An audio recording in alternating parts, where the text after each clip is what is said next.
बड़ी अच्छी बात है। और 2024 का आगाज हो गया है और एक बहुत अच्छी बात ये हुई कि वैकेंसी भी आ गई है पीसीएस की। 2024 की पीसीएस की वैकेंसी आ चुकी है और 220 सीट इस समय विज्ञप्ति में दिया गया है। और आशा ये है कि जहाँ तक खबरें मिल रही हैं कि 700-750 या 800 के आसपास सीट हो जाएगी। ठीक है, अच्छी खासी वैकेंसी के बढ़ने की संभावना है, इसलिए आप मेहनत करिए। क्योंकि मार्च में ही एग्ज़ाम है पीसीएस का भी और 11 फरवरी को आरओ का है। ठीक है, तो आप लोग जुटे रहिए।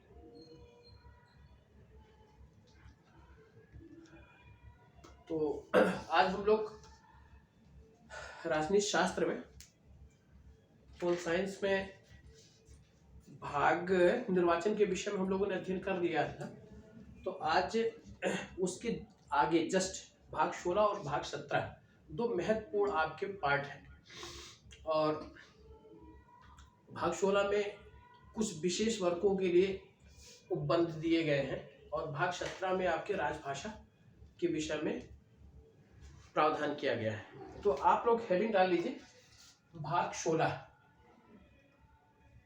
भाग 16 विशेष वर्गों के लिए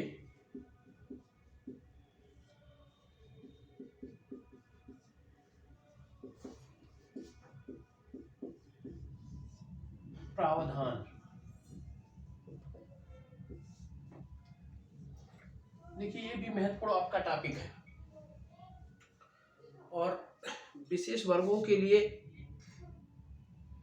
आपके आर्टिकल्स में अनुच्छेद 330 से लेकर 342 तक 342 तक इसमें उपबंध हमारे संविधान में दिए गए हैं। अब विशेष वर्ग के विषय में आप लोगों को ज्ञात ही होगा कि हमारे समाज में, हमारे राष्ट्र में कौन कौन से वर्ग हैं जिनको विशेष वर्गों में रखा जाता है। तो उसी के विषय में हमारे संविधान में क्या क्या प्रावधान है उसके विषय में यहाँ अध्ययन में प्रावधान किया गया है। 330 से लेकर 342 तक 342 तक।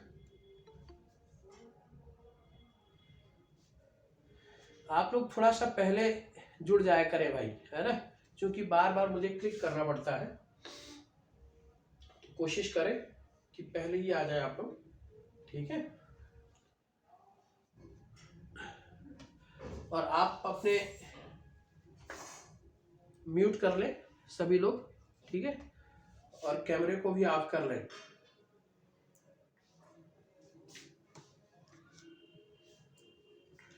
तो आर्टिकल 330 से लेकर 342 तक। आर्टिकल 330, पहली बात तो विशेष वर्ग किसे कहा गया?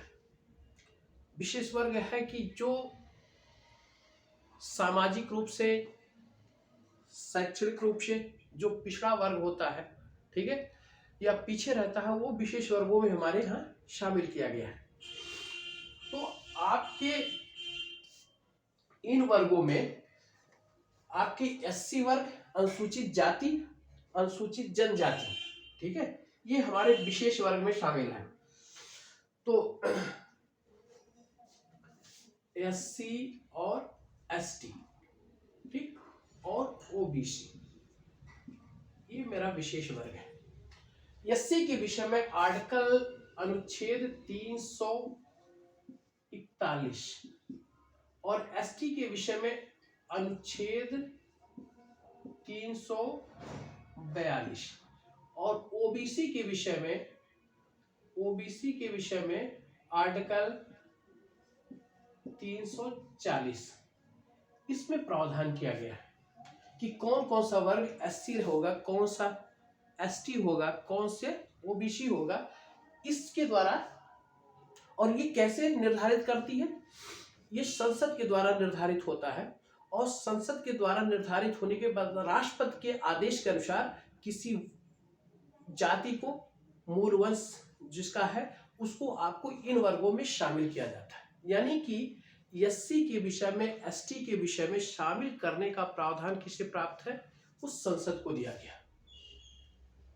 ठीक है। और संसद के द्वारा राष्ट्रपति के आदेश से वर्गों को एससी, एसटी, ओबीसी वर्ग में शामिल किया जाता है और कुछ जातियों को, कुछ वर्गों को इसमें से निकालने का भी प्रावधान है, जिसके द्वारा राष्ट्रपति के द्वारा इसे बाहर भी किया जाता है। यानी कि इन वर्गों में शामिल करने का और इन वर्गों से निकालने का अधिकार किसको है? संसद को है। और संसद के माध्यम से राष्ट्रपति यह आदेश देता है। ठीक है, राष्ट्रपति के आदेशानुसार इसे इस वर्ग में शामिल किया जाता है। तो आपको ज्ञात क्या करना है?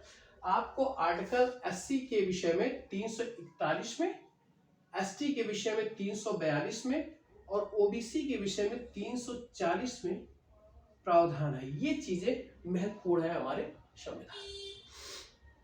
अब हम आते हैं इन संविधान के बाद, इन प्रावधानों के बाद जो विशेष है हमारे लोकसभा और विधानसभा।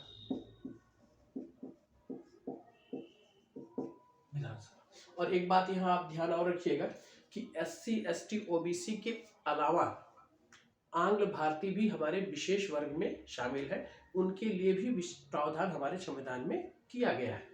तो पहली बात तो 330, 31 छोड़कर 332, 330 और 332। ठीक है। और उसके नीचे हम आते हैं आंग्ल भारतीय के लिए, आंग्ल भारतीय, और यहां भी आंग्ल भारतीय। ठीक है। ये लोकसभा में, लोकसभा और इधर विधानसभा, विधानसभा। ठीक है। और यहां लोकसभा, विधानसभा किसके लिए? एससी, एसटी के लिए रिजर्वेशन की बात यहां पे की गई है आर्टिकल 330 में, कि लोकसभा में कितनी सीटें एससी के लिए और कितनी सीटें एसटी के लिए रिजर्व होगी, वह हमारे किस अनुच्छेद में? 330 अनुच्छेद। भाग कौन सा है? भाग 16 है। और विधानसभा में क्या हुआ कि विधानसभा में 332, यानी कि एक छोड़कर 330 के बाद 332, 330 लोकसभा और 332 विधानसभा। और यहां हम देखते हैं कि 331 लोकसभा और 333 विधानसभा। ठीक है। आंग्ल भारतीयों का रिजर्वेशन, आंग्ल भारतीयों का प्रतिनिधित्व न होने पर इनको राष्ट्रपति 2 सदस्यों को लोकसभा में मनोनीत करता है, और यहां प्रतिनिधित्व न होने पर विधानसभा में राज्यपाल 1 सदस्य को मनोनीत करता है 333 के द्वारा। ठीक है। तो आप दिमाग में रखिएगा कि 330 और 332 लोकसभा, विधानसभा, 331, 333 लोकसभा और विधानसभा। यहां आंग्ल भारतीय है और यहां आपका कौन सा है? SC, ST.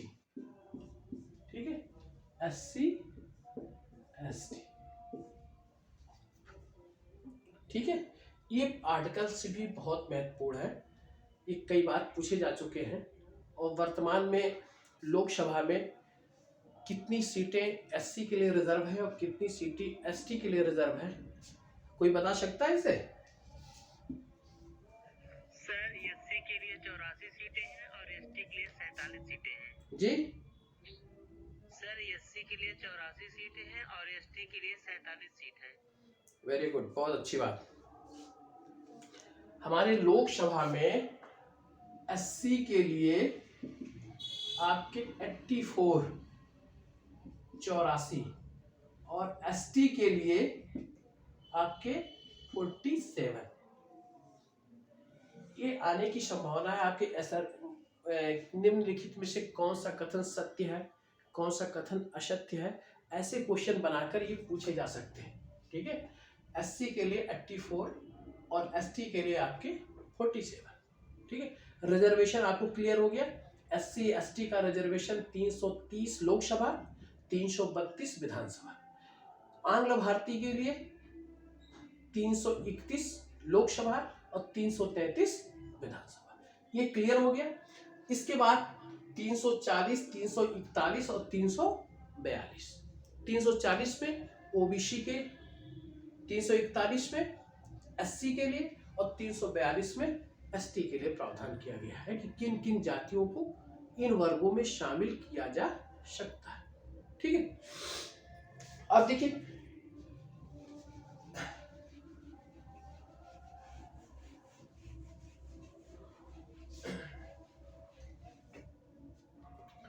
हमने कहा आपसे कि 330 से लेकर 342 तक, और इसमें मैंने 330, 31, 32, 33 और इधर 40, 41, 42 इनके विषय में हम लोगों ने जानकारी प्राप्त कर ली। शेष यहाँ पर बचते हैं 33 के बाद 34, 35, 36 और 37, 38। ठीक है, यहाँ दो आर्टिकल आपको याद रखने हैं, एक 335 और 338, और ये दोनों आर्टिकल 336 और 337 किसके लिए है? आंग्ल भारतीय के लिए। आंग्ल भारतीय 336 और 337। ठीक है, मैं 3 पहले नहीं लगाया हूं, आप इसको समझ लीजिएगा।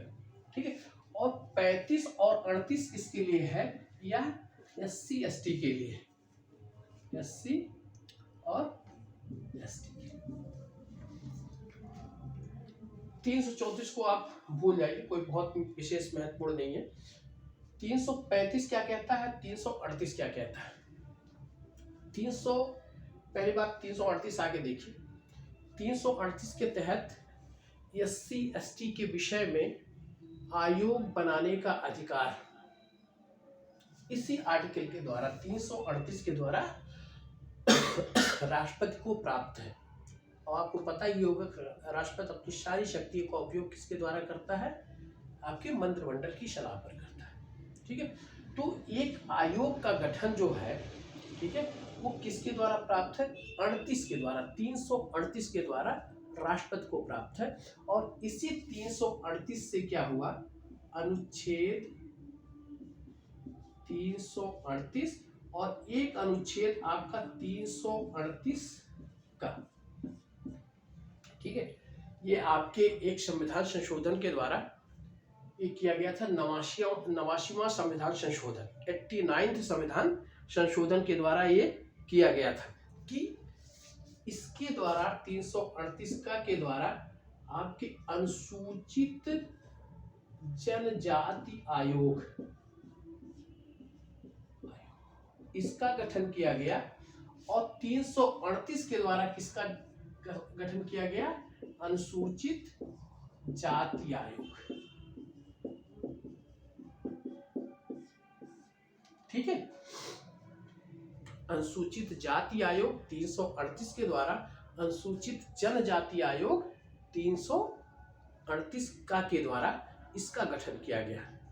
इस आयोग में पहले था कि एक अध्यक्ष, एक उपाध्यक्ष होते थे और कुछ सदस्य होते थे, लेकिन अब परिवर्तन ये हो गया कि एक अध्यक्ष, एक उपाध्यक्ष के साथ 3 सदस्य होते हैं इस आयोग में, SC आयोग और ST आयोग में। ठीक है, OBC में भी यही हाल है, एक सदस्य, एक अध्यक्ष, एक उपाध्यक्ष और 3 सदस्य। अध्यक्ष जो होता है वो कैबिनेट मिनिस्टर के बराबर उसको शक्ति प्राप्त है। ठीक है, उसके इक्विवेलेंट होता है, कैबिनेट मिनिस्टर के बराबर। उपाध्यक्ष जो होता है वो स्टेट मिनिस्टर के, यानी कि राज्य मंत्री के बराबर उसको दर्जा प्राप्त है। और जो सदस्य इसके होते हैं वो हमारे जो सेक्रेटरी होते हैं, सचिव होते हैं, उनके बराबर उसको दर्जा प्राप्त किया गया दिया गया है। तो इस आयोग में एक अध्यक्ष, एक उपाध्यक्ष और 3 सदस्य होते हैं। अध्यक्ष कैबिनेट मिनिस्टर, उपाध्यक्ष राज्य मंत्री और सचिव जो है वो सदस्य जो है उस सचिव के बराबर उसको दर्जा प्राप्त है। ठीक है, इस देखिए संवैधानिक आयोग है ऐसा। और 338 का के तहत आपके अनुसूचित जनजाति आयोग का गठन किया गया है। और आर्टिकल 340 का प्रयोग करते हुए पिछड़े वर्ग के लिए, ठीक है, आयोग गठन करने का अधिकार राष्ट्रपति को दिया गया था 340 का प्रयोग करते हुए। तो 340 का प्रयोग करते हुए आपके 1953 में काका कालेलकर, ठीक है, एक आयोग का गठन किया गया पिछड़े वर्ग के लिए, पिछड़े वर्ग, या इसको ओबीसी कह सकते हैं, ओबीसी। पहला जो है आपका 1953 में काका कालेलकर, ठीक है, ये जब आयोग का गठन हुआ तो इसमें कहा गया कि सामाजिक और शैक्षिक रूप से पिछड़े वर्गों का निर्धारण किया गया और उनको जो है विभिन्न पदों के लिए और शैक्षणिक क्षेत्र में रिजर्वेशन की बात इसने कही थी। ठीक, अब लेकिन सामाजिक और शैक्षणिक रूप से पिछड़े वर्ग का निर्धारण करने में काफी कठिनाई महसूस हुई थी, इसलिए काका कालेलकर समिति की जो आयोग की रिपोर्ट थी वह कहते हैं कि ठंडे बस्ते में डाल दी गई थी। उसके बाद एक दूसरा आयोग आपका हुआ 1978 बीपी मंडल, जिसको आप मंडल कमीशन के नाम से जानते हैं, बीपी मंडल, इनका पूरा नाम बिंदेश्वरी प्रसाद मंडल। ठीक है, इन्होंने 1978 में इस कमीशन का गठन किया गया था और 1978 के बाद इन्होंने जब 1980 में अपनी रिपोर्ट पेश की थी तो उसमें इन्होंने पिछड़े वर्ग के लिए 27% रिजर्वेशन की बात कही थी। और इस रिजर्वेशन उसमें कांग्रेस की गवर्नमेंट थी, 27% रिजर्वेशन की बाद कांग्रेस की गवर्नमेंट ने इस आयोग की रिपोर्ट को दबा दिया था और रिजर्वेशन का मसला पुल नहीं पकड़ा था। लेकिन विश्वनाथ प्रताप सिंह, बीपी सिंह, जब प्रधानमंत्री बनते हैं 1989 में, तो इन्होंने बीपी मंडल की रिपोर्ट को उजागर किया और उसके बाद से एक इनको पिछड़े वर्ग के लोगों को 27% नौकरियों में और शैक्षणिक क्षेत्र में रिजर्वेशन प्रदान किया गया था। ठीक है, और इसके बाद पूरे भारत में बहुत जबरदस्त आंदोलन चला था, लेकिन इसके बावजूद जो है 27% रिजर्वेशन लागू किया गया। और पहली बार इसके बाद 1993 में 1993 में पिछड़ा वर्ग आयोग गठित हुआ, पिछड़ा वर्ग आयोग। ठीक है, इस तरीके से हम देखते हैं एक अनुसूचित जाति आयोग, अनुसूचित जनजाति आयोग और पिछड़ा वर्ग आयोग, इस प्रकार से 3 आयोग हमारे यहाँ कार्यरत। ठीक है, आपको अल्पसंख्यक वर्गों के लिए भी देखते हैं कि अल्पसंख्यक वर्ग के लिए भी एक आयोग का गठन किया गया है। इन आयोग के अध्यक्ष की नियुक्ति, सदस्यों की नियुक्ति किसके द्वारा की जाती है? राष्ट्रपति के द्वारा की जाती है और यह एक हमारा संवैधानिक आयोग का दर्जा प्राप्त है। ठीक है,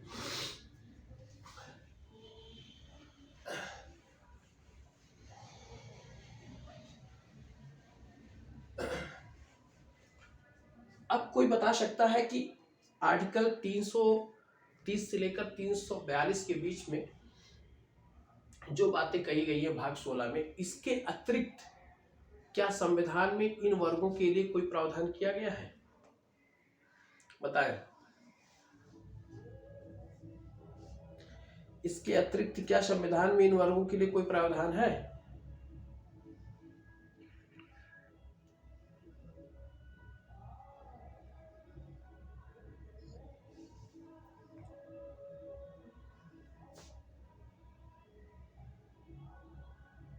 जी भाई धीरज जी, जी सर। क्या संविधान में और प्रावधान किया गया है? नो सर, सर हमने जहाँ तक पढ़ा है सर उससे आपने ज्यादा बता दिया है सर। मनीषा जी, जी सर।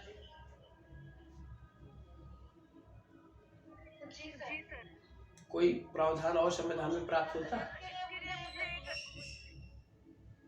सर प्रावधान तो किया गया है हम्म, किया गया साल एक साइड याद है क्योंकि जो अगली ईयर में जो आया था हम्म, बाद इंदिरा गांधी केस में तो उसमें सुप्रीम कोर्ट ने कुछ रखा है। अच्छा। जी सर। विशाल, यस सर। आपको कुछ और याद है? याद नहीं है। देखिए, ये महत्वपूर्ण टॉपिक है। यहाँ से प्रबल संभावना रहती है कि इस आर्टिकल के विषय में कोई अनुच्छेद के विषय में प्रश्न पूछा जा सकता है, लेकिन भाग 16 के अलावा 330, 342 इन प्रावधानों के अलावा भी हमारे संविधान में अनेक जगह पर SC ST के विषय में आपको उपबंध प्राप्त होते हैं। उन उपबंधों में आप देखिए, एक आर्टिकल 15(4), दूसरा अनुच्छेद 16(4), तीसरा अनुच्छेद 19(5), चौथा अनुच्छेद 46, पांचवा आर्टिकल 164, छठा 164 के अलावा आर्टिकल आपका अनुसूची, छठा जो है अनुसूची पांचवी और छठी,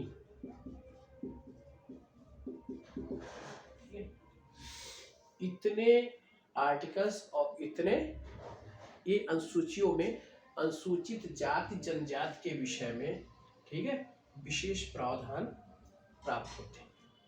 आपको पता है 15(4), 15(4) क्या कहता है? आप समानता का अधिकार जरा बताएं तो, अगर याद हो तो।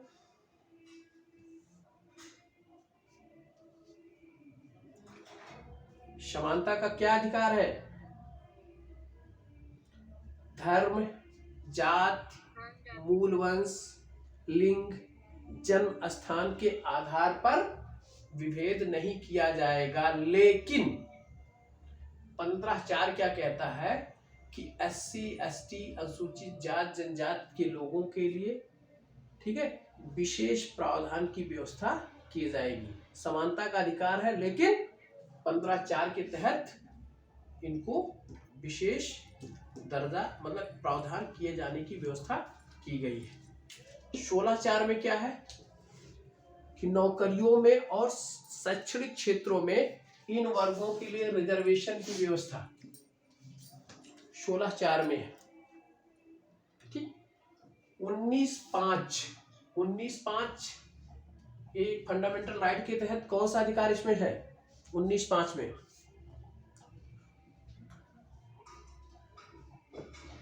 समानता का अधिकार कहां से कहां तक है? बोलिए।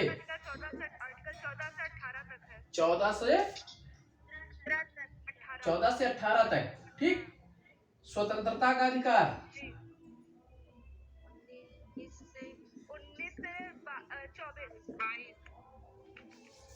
19 से 22। 22। शोषण के विरुद्ध अधिकार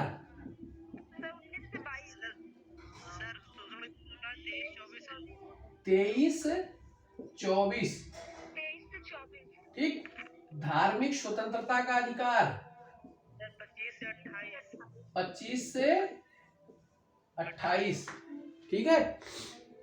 और शिक्षा संस्कृति सर 29-30 29-30।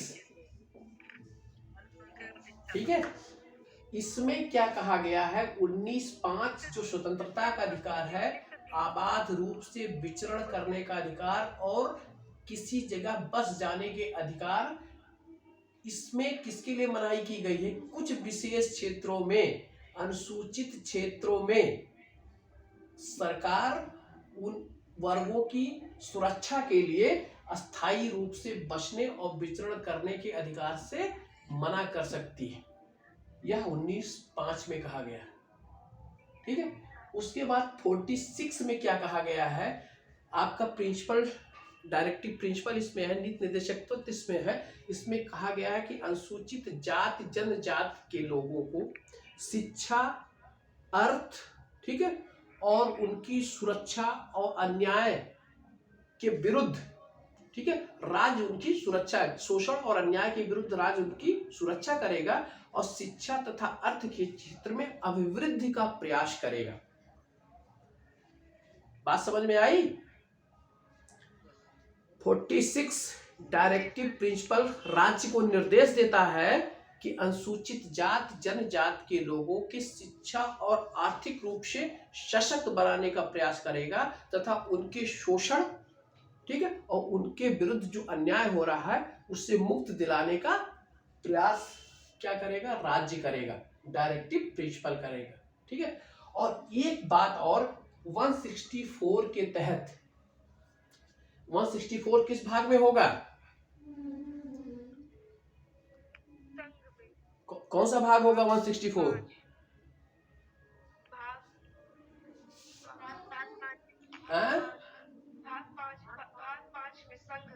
ऐसे बोलेंगे आप?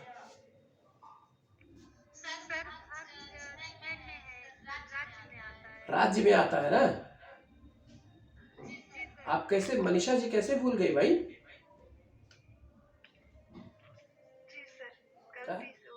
भाग 5 कहाँ से शुरू है?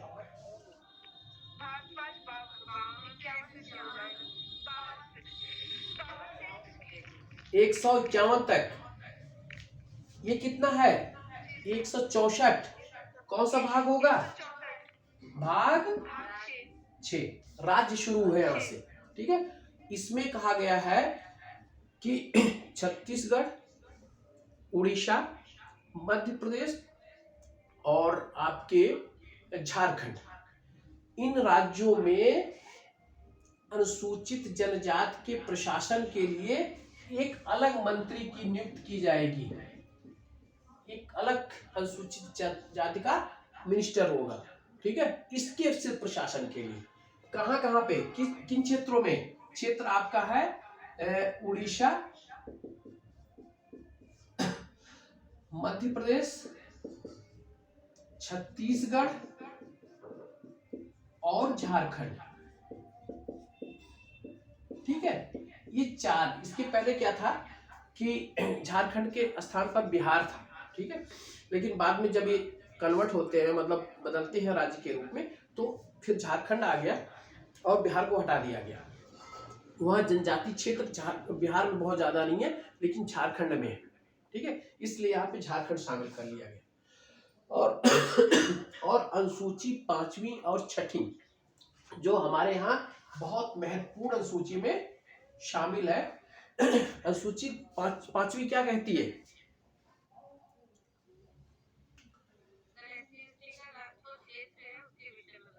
SC ST के लिए। ठीक है, और अनुसूची 6 क्या कहती है?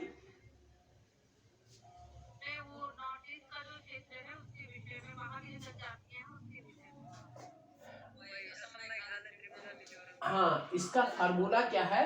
अमेत्रिम। अमेत्रिम भाग अनुसूची 6, भूलना मत। ठीक, अमेत्रिम, इसको कहा जाता है असम, मेघालय, त्रिपुरा और मिजोरम।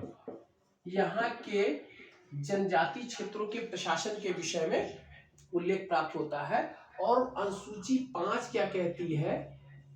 अनुसूची 5 अन्य क्षेत्रों में जनजातीय क्षेत्रों के विषय में प्रशासन का उल्लेख प्राप्त होता है। ठीक है, तो इसमें ध्यान रखिएगा कि पूर्वोत्तर के जो राज्य हैं, पूर्वोत्तर में तो 8 राज्य हैं, वो उसमें देखिए कौन कौन सा क्षेत्र इसमें शामिल है। तो अक्सर क्या होता है, दिमाग से उतर जाता है, भूल जाता है, तो उसको अमेत्रिम के नाम से शामिल करिएगा कि असम, मेघालय, त्रिपुरा और मिजोरम। ठीक है, ये आपका हमारे यहाँ अनुसूचित जाति, अनुसूचित जनजाति के विषय में अन्य प्रावधान प्राप्त होते हैं। अब कभी पूरे संविधान को उठा के देखिएगा तो आपको मैं रिपीट करा दे रहा हूँ। अनुसूचित जाति जनजाति के विषय में, अन्य पिछड़ा वर्ग के विषय में भी क्या कहा गया है?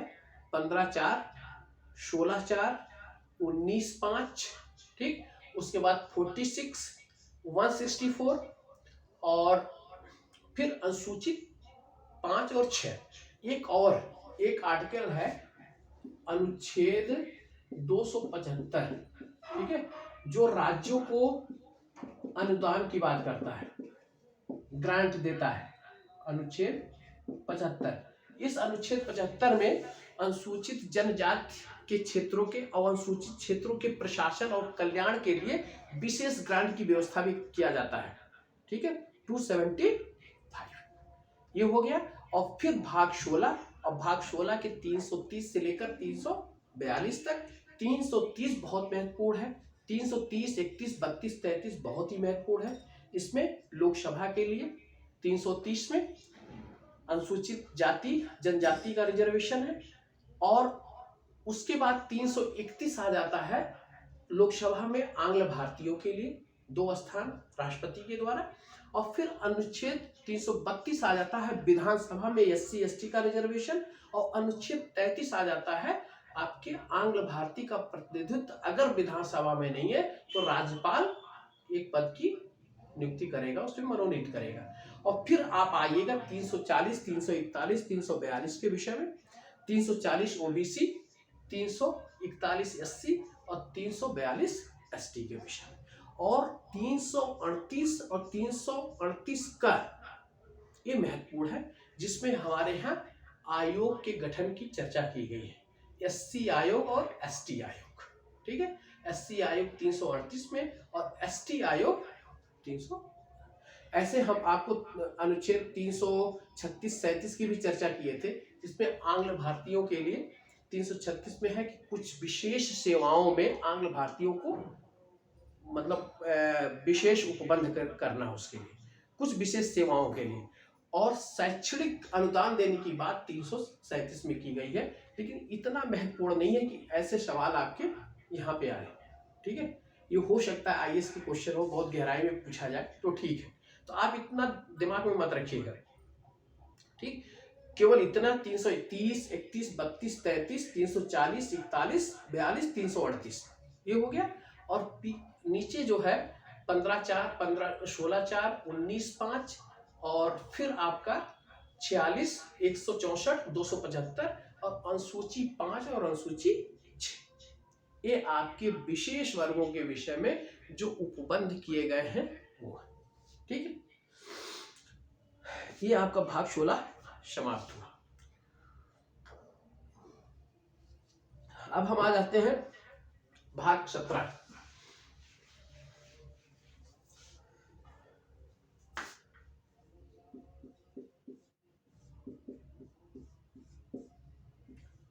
राजभाषा। कोई बता सकता है कि हिंदी मेरी राष्ट्रभाषा है कि राजभाषा है? संविधान में क्या उल्लेख है इसका? जी, राज्यभाषा।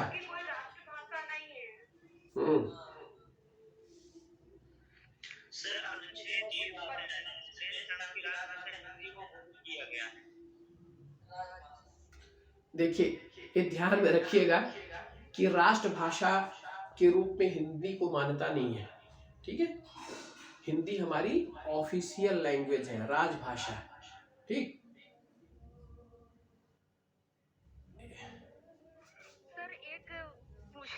हाँ सर राजभाषा से तात्पर्य मतलब जिससे राज्य का कार्य होता है वो है, या फिर जो आम जन प्रचलित है वो? देखिए बेटा, ऐसा है ना कि राजकीय प्रयोजन के लिए प्रयोग की जाने वाली भाषा राजभाषा है। यानी कि जो ऑफिस में जिस भाषा के माध्यम से वर्क किया जाए, ठीक, वो आपकी राजभाषा है। और राष्ट्रभाषा उसे कहते हैं जिसकी जो हमारे सामाजिक सांस्कृतिक एक गहराई में उसकी जड़ें दबी होती हैं, ठीक है, और जो हमारे बोलचाल की भाषा के रूप में जिसका प्रयोग किया जाता है वो मेरी राष्ट्रभाषा है, ठीक है। और राजभाषा उसे कहते हैं जो ऑफिशियल लैंग्वेज होती है, जिसमें हमारे राजकाज किए जाते हैं, राजकार्य को जिसमें निपटाया जाता है, वो हमारी क्या है, राजभाषा, राजभाषा। ठीक है। जी। अब देखिए भाग 17 अनुच्छेद आपका 343 से लेकर 351 तक, ठीक। इसका जब हम डिवीजन करेंगे तो आप देखिएगा अनुच्छेद 343 से लेकर 44 तक, 344 यह संघ की राजभाषा के विषय में, संघ की राजभाषा के विषय में प्रावधान है। फिर अनुच्छेद आपका 344 हो गया, 345 से लेकर 347 यह राजभाषा के विषय में प्रावधान है। यानी कि 343 44 संघ की, 345 46 47 में राज्य की राजभाषा, ठीक है। और अनुच्छेद 348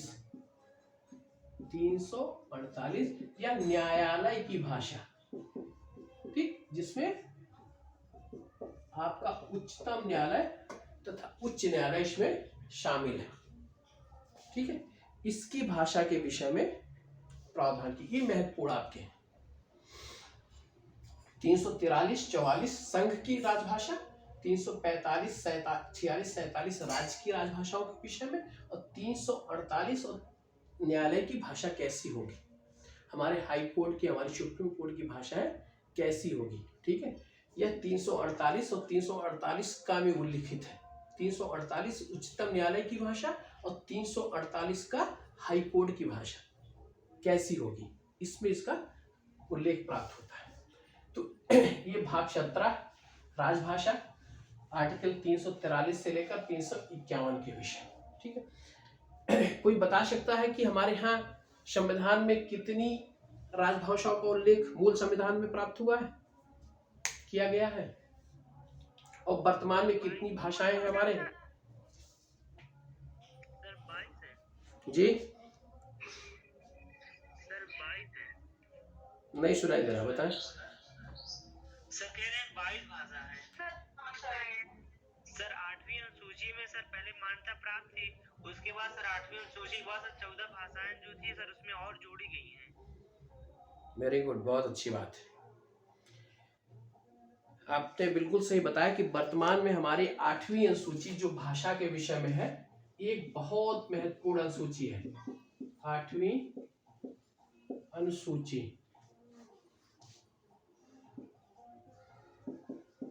भाषा, ठीक है। इस अनुसूची में जब मूल संविधान जो मेरा था उसमें 14 भाषाएं थी, 14 भाषा, लेकिन वर्तमान में मेरी इस अनुसूची में 22 भाषा शामिल की गई है, ठीक है। इसमें जो बदलाव किया गया था, बदलाव के दौरान एक आपका 21वां संविधान संशोधन, दूसरा 71वां संविधान संशोधन और तीसरा 92वां संविधान संशोधन, ये 3 संविधान संशोधन हुए थे भाषा के विषय में, 21, 71, 92, ठीक है। ये संविधान संशोधन के द्वारा एक आपका 1967 में हुआ था, एक 1992 में हुआ था, एक 2003 में हुआ था, ठीक है। 21वां, 71वां, 92वां क्रम से दिमाग में अगर वो करिएगा, लास्ट में हमेशा एक एक आया, लेकिन नीचे क्या है, तो। ठीक है, ऐसे अगर आप तीनों को एक साथ लेंगे तो दिमाग में काफी दिनों तक रहेगा। 21वां, 71वां, 92वां। ठीक, 67, 92, 2003, कोई बात नहीं, अगर आपको वर्ष नहीं याद है तो कोई दिक्कत नहीं। संविधान संशोधन दिमाग में रखिएगा, इसके द्वारा सिंधी भाषा को, ठीक, और इसके बाद आपका कोंकणी, नेपाली और मणिपुरी भाषा। और 2003 जो 92 संविधान संशोधन, इसमें 4 भाषाएं शामिल की गई थी इस अनुसूची में। एक भाषा आपका है बोडो,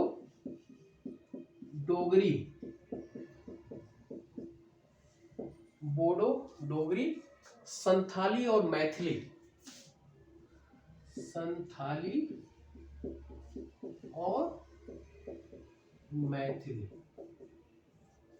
ठीक है, इस पे कोई बता सकता बोडो कहाँ की भाषा है?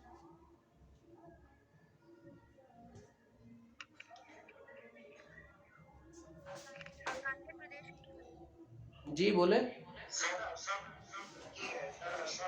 डोगरी,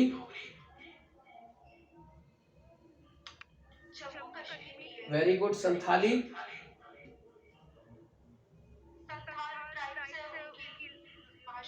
मैथिली, वेरी गुड, बहुत अच्छी। ये भाषाएं महत्वपूर्ण है कि किस संविधान संशोधन के द्वारा शामिल किया गया। तो आप यूं ही बना लीजिएगा चार्ट अपना, 21वां, 71वां, 92वां, सन को विस्मृत भी कर जाएंगे, कोई दिक्कत नहीं। सिंधी हो गया, कोंकणी, नेपाली, मणिपुरी। कोंकणी नेपाली को ऐसा करिएगा, नीचे आप महाराष्ट्र का जो क्षेत्र है, कोंकण का क्षेत्र, वो, और उसके बाद सीधे नेपाल, और नेपाल से ट्रायंगल बनाया कहाँ, मणिपुरी। ठीक है, तो ये दिमाग में फिगर ड्रा करिएगा। कोंकण, फिर सीधे ड्रॉ करिए नेपाल की तरफ, और फिर उत्तर पूर्व की तरफ। तो कोंकणी, मणिपुरी, नेपाली हो गई। बोडो असम, डोगरी पर्वतीय क्षेत्र ये भी है। संथाली और मैथिली आपके, संथाल और मैथिली आपके बिहार की। ठीक है, इतनी भाषाएं भी बताएं।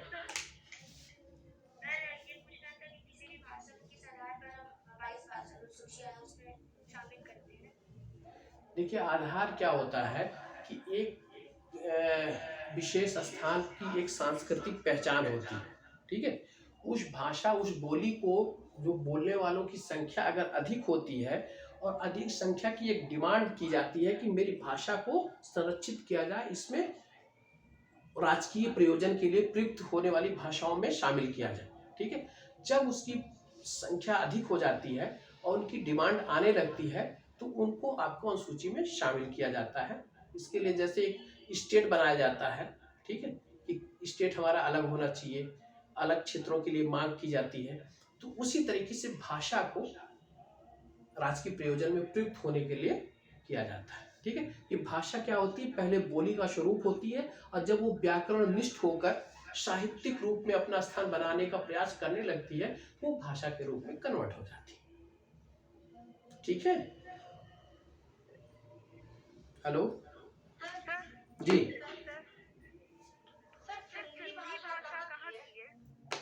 सिंधी आपका जो पंजाब का क्षेत्र है, सिंध और पंजाब का जो क्षेत्र है, जो बॉर्डर का, ठीक है, वहां की भाषा आपकी सिंधी भाषा है। जैसे, हाँ जी जी जी जी, वहां का, ठीक है, वो सिंधी भाषा है। और कुछ?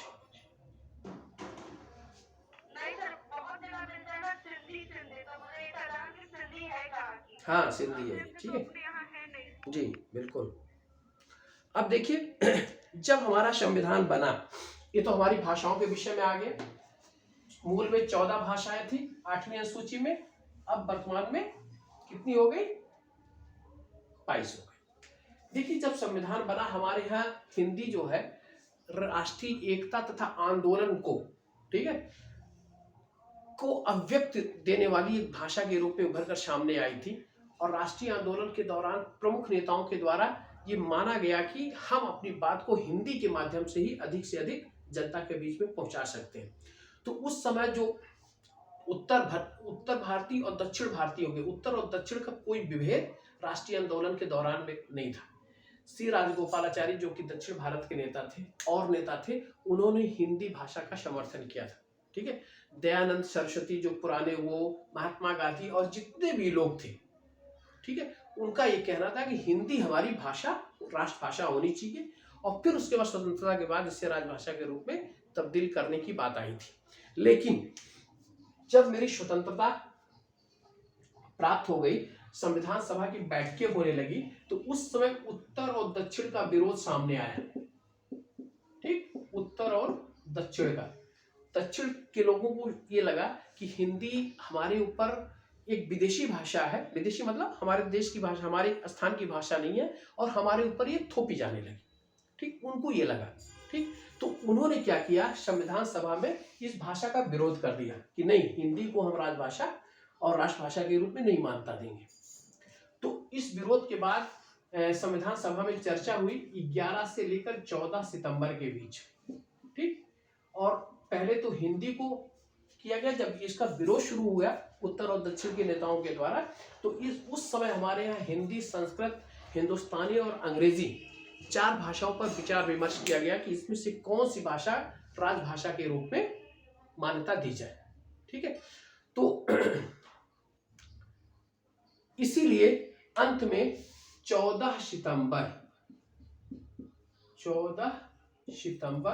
1949 को, ठीक है, इस काफी विरोध के बाद हिंदी को राजकीय प्रयोजन में प्रयुक्त होने वाली भाषा के रूप में मान्यता मिल गई। ठीक, इसीलिए 14 सितंबर को हम क्या मनाते हैं, हिंदी दिवस मनाते हैं। ठीक है, तो 14 सितंबर को हिंदी। अब हम आते हैं 341 आर्टिकल। इसमें ये कहा गया, आर्टिकल 343(1), अनुच्छेद 343(1), इसमें कहा गया कि राजकीय प्रयोजन में प्रयुक्त होने वाली भाषा क्या होगी, हिंदी होगी। ठीक है, और उसकी लिपि जो होगी वह देवनागरी होगी। ठीक, और भारतीय जो अंक है उनका जो अंतर्राष्ट्रीय रूप है, वह अंकों का अंतर्राष्ट्रीय रूप प्रयोग किया जाएगा। अंतर्राष्ट्रीय रूप, ठीक, इसका प्रयोग किया जाएगा। आर्टिकल 341 कहा। ठीक, अब ये महत्वपूर्ण हुआ कि हिंदी को राजभाषा स्वीकार कर लिया गया। देवनागरी लिपि हमारी लिपि मानी गई, और अंकों का अंतर्राष्ट्रीय रूप, जैसे हम क्या करते हैं 1 2 3 4, जो अंग्रेजी मीडियम है इसका प्रयोग हम लोग अक्सर करते हैं। ठीक, इसको स्वीकार किया गया। लेकिन यहाँ कंट्राडिक्शन क्या आ गया, 343(2),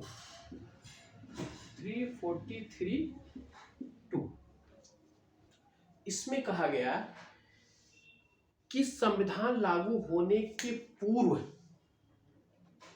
जो राजकीय प्रयोजन में प्रयुक्त भाषा थी, उसको 15 वर्षों के लिए उसका प्रयोग बढ़ा दिया गया। यहाँ पहला एक फॉल्ट हुआ, जबकि आपने देखा होगा कि जब जर्मनी, रूस और इन लोगों का, जब जर्मनी का एकीकरण हुआ, इटली का एकीकरण हुआ, रशिया जब स्वतंत्र हुआ, वहां पे आया वो मार्क्सवादी पार्टी, तो उसने कह दिया कि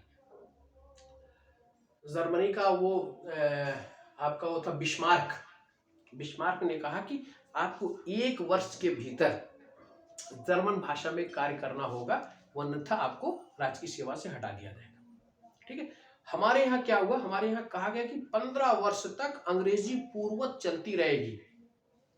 जिस प्रकार से मतलब संविधान लागू होने के पूर्व अंग्रेजी का प्रयोग किया जाता था, उसी तरीके से 300 मतलब आपको संविधान मेरा कब लागू हुआ? 26 जनवरी 1950 को, और यहां से लेकर 15 वर्ष यानी कि 1965 तक हिंदी अंग्रेजी हमारी राजकीय प्रयोग की भाषा बनी रहेगी।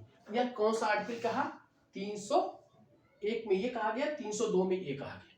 ठीक है, अब 15 वर्ष पूर्ण होने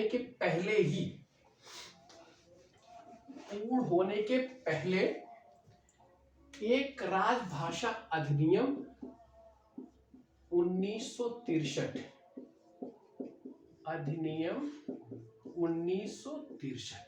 और एक आपका राजभाषा अधिनियम, दोनों आप दिमाग में रखिएगा, महत्वपूर्ण अधिनियम है 1967। ठीक, ये लागू कर दिया गया। राजभाषा अधिनियम 1963 जरा देख लें क्या कहता है। 1967 भी बहुत महत्वपूर्ण है, बहुत ही महत्वपूर्ण है।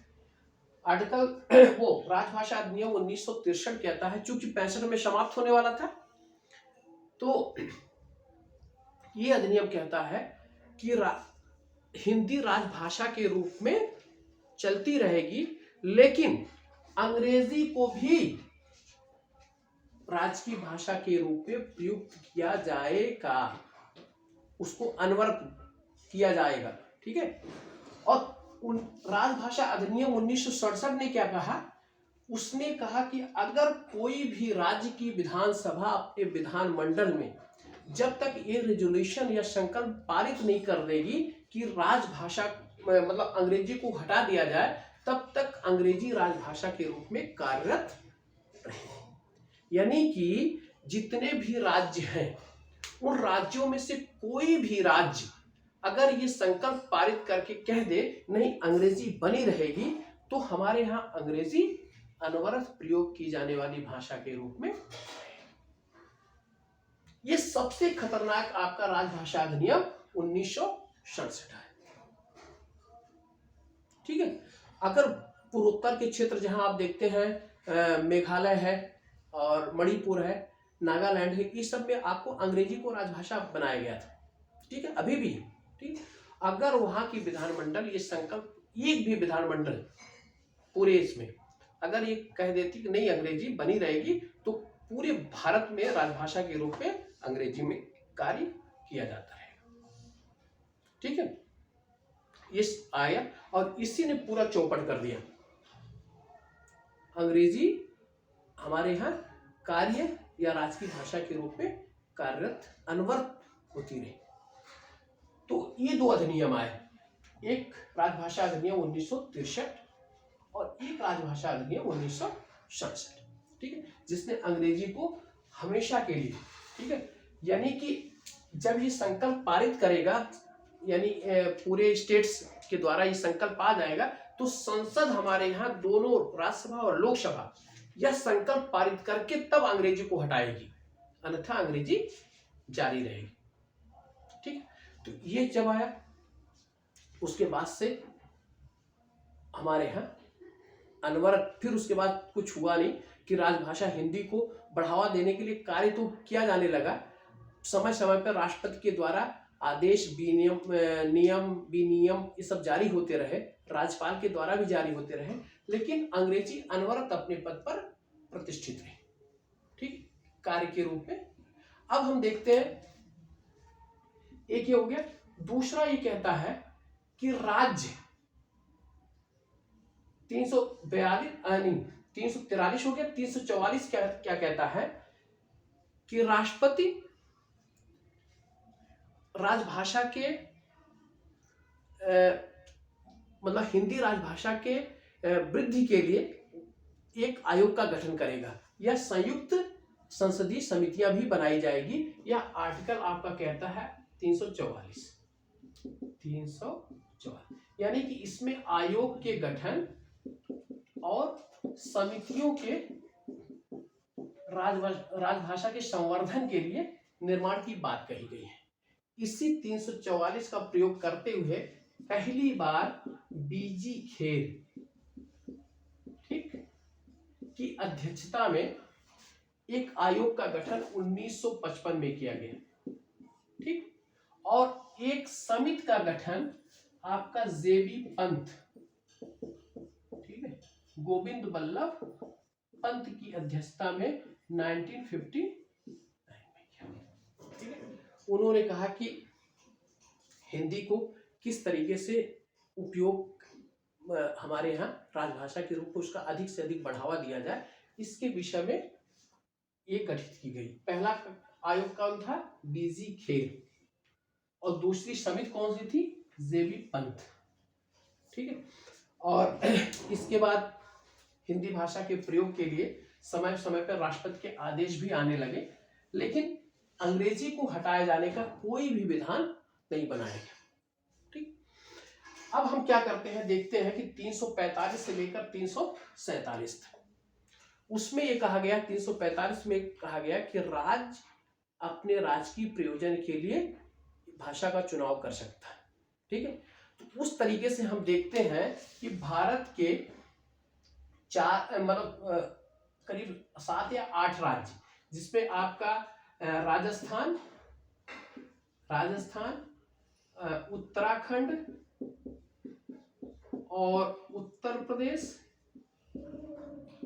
बिहार, झारखंड, मध्य प्रदेश, छत्तीसगढ़, ठीक, और आपका दिल्ली,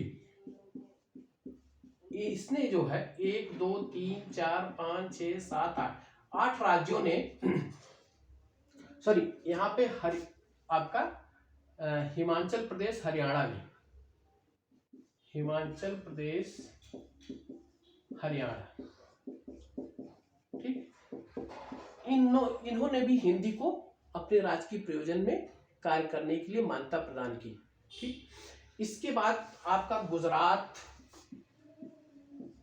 महाराष्ट्र, ये ऐसे राज्य थे। इसके अलावा पंजाब, केंद्र शासित राज्य चंडीगढ़, अंडमान निकोबार द्वीप समूह, ठीक। यहाँ पर गुजरात में गुजराती इनकी प्रथम भाषा थी, महाराष्ट्र में मराठी, पंजाब में पंजाबी, चंडीगढ़ में भी पंजाबी, और अंडमान निकोबार में वहां पे अंडमानी जो भाषा है, ठीक है, वहां लेकिन द्वितीय भाषा के रूप में हिंदी को मान्यता प्रदान की गई थी, ठीक है। हम दक्षिण भारत के राज्यों को देखते हैं, जिसमें तमिलनाडु है, तमिल भाषा, तेलुगु आंध्र प्रदेश में, तेलंगाना में भी तेलुगु चलता है, मलयालम केरल में, कर्नाटका में कन्नड़, ये भाषा। पूर्वोत्तर में हम देखते हैं कि अंग्रेजी भाषा को, असम को छोड़ दिया जाए तो आपका मेघालय, मणिपुर और त्रिपुरा, ये 3 ऐसे राज्य हैं जिसने अंग्रेजी को अपनी राजकीय भाषा के रूप में मान्यता प्रदान की थी, ठीक है। और यहाँ पे आप देखते हैं कि बंगला भाषा आपके पश्चिम बंगाल में आपके इसके राजकीय भाषा के रूप में कार्यरत है, ठीक है। तो इस तरीके से हम देखते हैं कि कहीं पर अंग्रेजी प्रथम भाषा के रूप में राज्यों में और कहीं पर द्वितीय भाषा के रूप में कार्यरत है। लेकिन पूर्वोत्तर में हम देखते हैं, हिंदी पूर्वोत्तर में हम देखते हैं कि अंग्रेजी की उसकी महत्ता अत्यधिक है, उसकी स्वीकार्यता अत्यधिक है, इसलिए वहां पर इस कार्य के लिए राजकीय प्रयोजन में अंग्रेजी को राजभाषा के रूप में मान्यता प्रदान की गई, ठीक है। तो अब इसके बाद हम देखते हैं न्यायालय की भाषा। न्यायालय की भाषा उच्चतम न्यायालय और वहां पे उच्च न्यायालय 348 में, यहाँ पर अंग्रेजी कहा गया है कि यहाँ पर जितने भी कार्य संपन्न किए जाए वह अंग्रेजी में ही किए जाते हैं, लेकिन राष्ट्रपति की आज्ञा से या आपके स्टेट में राज्यपाल की आज्ञा से, ठीक है, वह जो उसके केस दायर करने के लिए जो है, निर्णय देने के लिए जो है, वो आपके हिंदी भाषा में प्रयोग किया जा सकता है। लेकिन सकता है, इसका कोई अनिवार्यता यहाँ पर राज्यों में नहीं की गई, न सुप्रीम कोर्ट में की गई। इसलिए आप देखते हैं कि एससी मतलब सुप्रीम कोर्ट और हाई कोर्ट, इनमें आपको अंग्रेजी ही प्रचलित भाषा के रूप में, प्रयोग की जाने वाली भाषा के रूप में यहाँ मान्यता प्राप्त। ठीक है, तो इस तरीके से हम भाषा के विषय में भाग 17 अनुच्छेद 343 से लेकर 351, ठीक है, और उसमें जो महत्वपूर्ण पॉइंट्स हैं इसकी आज हम लोगों ने चर्चा कर ली। ठीक है, अब नेक्स्ट आपका 17 के बाद आपका एक महत्वपूर्ण आपका भाग आता है जिसमें आपात उपबंध है और फिर एक संविधान संशोधन। ठीक है, इसके बाद मुझे लगता है कि आपके पॉलिटिक्स समाप्त हो जाएगा, हो सकता है कल नहीं तो परसों तक। ठीक है, हम कोशिश करेंगे कि राजनीति शास्त्र को समाप्त कर दें।